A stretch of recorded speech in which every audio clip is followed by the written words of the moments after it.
Hello and welcome back. This is Candace from Candoodle, and today I'm going to be making this super fun full panel shaker card. So let's get started. So this card requires very minimal supplies. I'm just using some glitter paper. This is the chunky kind that sheds everywhere, so I'm trying to use it up. My Lawn Fawn giant happy birthday die and some sparkle blends from the Doodles paper playground shop. So I'm just starting with that glitter paper, and as you can see, it's getting all over my desk. And I'm gonna pick a silver sheet and cut it down to 4¼ by 5½ inches. This is a great way to use up glitter paper and not have it shed on your recipient. Then I'm going to come in with some scrap clear packaging, and this is actually from the magnetic sheets that I use to store my dies in. I'm just going to peel up that part with the adhesive on it and cut that off, and then I'm going to cut myself a piece of acetate that's a little bit bigger than 4¼ by 5½, and that's going to form the front of our shaker. So first I cut this down to about 6 inches because that's going to give me 5½ with about 1/4 inch on both sides, and then I'm going to cut down the other side at just under 5 inches. It gives me an extra piece that I can use on another card, and then lastly I'm going to snip down the side.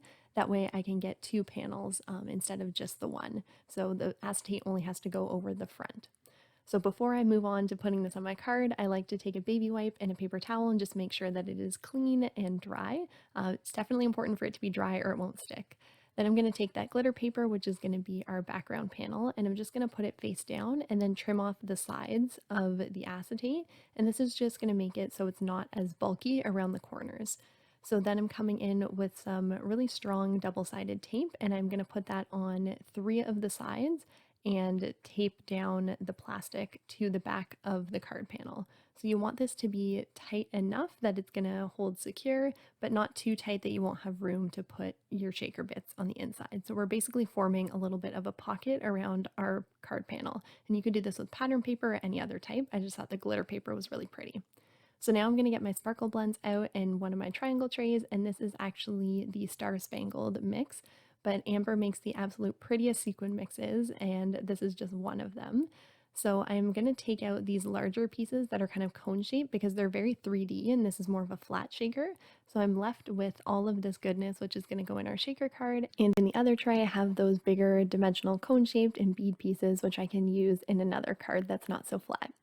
So now I am going to get my little background panel that has that acetate pocket on the front, and I'm going to dump in all of my shaker bits into there. And I like to kind of make sure that they're flattened and shaking around well before I close down the top, just in case I need to add anything or things like that. So then I'm going to come in with my double-sided adhesive once again and peel off the release paper and then stick down that top piece, and that is going to form our shaker panel.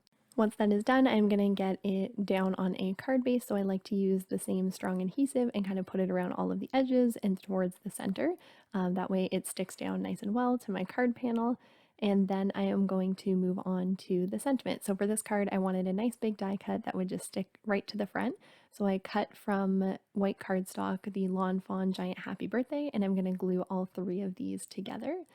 So today I'm actually hopping along with some of my friends who also love sparkle blends, and we are showing different ways to use these on your cards. So definitely check out all the links in my description. I will have a link to the next person below.